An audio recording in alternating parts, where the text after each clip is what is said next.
My Leadership Development Plan by Peyton Schooler, Business 360 Leadership, Spring 2022. First, let's revisit one of the first lessons that we learned this semester. What defines a leader? Well, according to our textbook, a leader or leadership relationship is an influence relationship among leaders and followers who intend real changes and outcomes that reflect their shared purposes. Leadership involves influence, change, shared purpose, personal responsibility, intention, and followers. To begin on my leadership development plan, I must first conduct a SWOT analysis.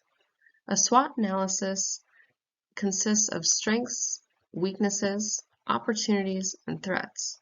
To begin with the internal factors, strengths, and weaknesses, I am first and foremost people-oriented. As I always say, people first, mission second. Additionally, I'm goal-oriented. This is my personal drivers as to why I do what I do. I'm also resilient and adaptable, which are great skill sets to have in the military. My weaknesses are that I'm stubborn, I lack delegation, and my listening skills could definitely use some help. Additionally, external factors that are upcoming or possibilities in the future are networking, breeding excellence in the next generation of leaders, leading by example. Threats include my work-life balance, starting over after the military, and moving away from a support system to include my mentors. Referring back to my leadership philosophy assignment was a huge help in creating my SWOT analysis. In order to create a plan and optimize my strengths and mitigate threats moving forward, I started to do a TAOS Matrix. A TAOS Matrix is SWOT spelt backwards, and I actually learned how to do a TAOS Matrix in my capstone class. To begin my TAOS Matrix, I'm going to compare my strengths and opportunities. My strengths directly correlate with opportunities that I foresee and would like to accomplish moving forward. For example, my people-first mentality, will allow me to network well. Meanwhile, my work ethic will let me strive towards my goals and become a leader by example.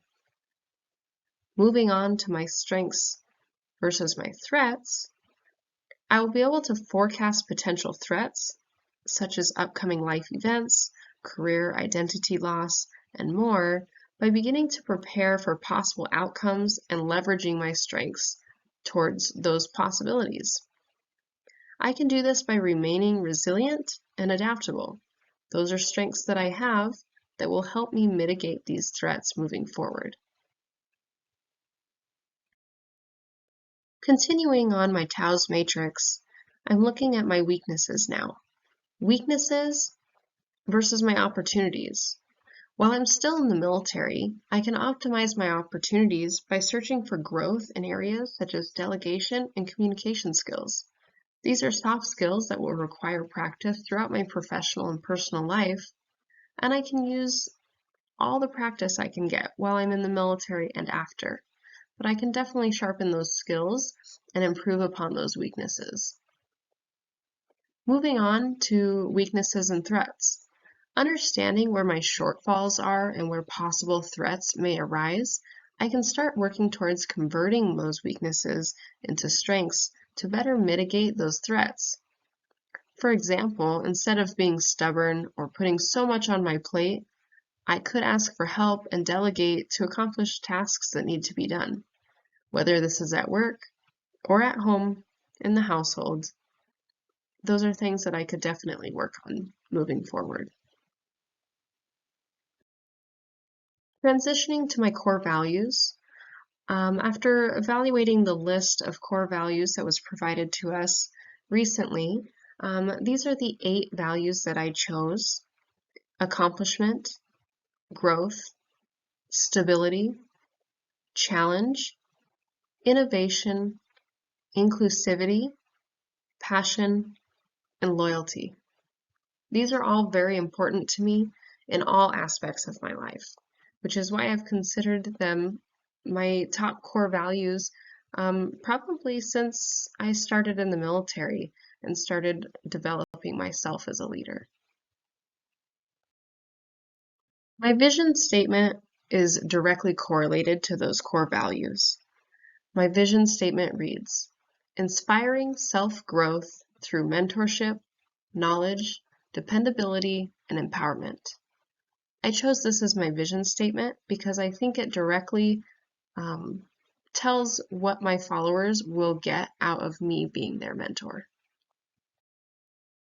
My mission statement reads, I will do my best to lead by example, uplift those around me, and strive to make a difference in the lives of others. Although I am competitive with myself and work hard to achieve my own goals, I firmly believe there is no better way to celebrate than by bringing others up along with you. I pledge to be a dependable mentor and teacher to my followers. This is my 2-year implementation plan. As you can see, I have several changes coming over the next several years. I put my start as January 2022, which is when I began this leadership course. In May, I was officially promoted to Staff Sergeant. I will be volunteering at the Veterans Chamber of Commerce this summer, and then integrating into civilian life. At the beginning of 2023, I'll begin my internship at a law firm in the Lewis-Clark Valley, and continue networking and finding other places where I can strengthen those leadership skills. I think that law school, beginning next fall, will only continue to improve upon those as well. Finally, at the end of my 2 years, I'll be a law clerk at a firm, hopefully, where I'll be able to really put all those skills on display. Leadership is such an important aspect of our everyday lives. Whether we realize it or not, we are leading and following through our work centers, through nonprofits, online, on social media. There's influence everywhere, whether it's in our households, whatever it may be, we all can be leaders in some capacity. And it's so important for us to continue to improve and develop ourselves as leaders to not only help ourselves grow, but to help others around us. Here are my references. I referenced the entire book because I did reference a lot of my self-insights throughout several of the chapters, and as well as the leadership definition in the beginning. Thank you so much for joining me on this journey.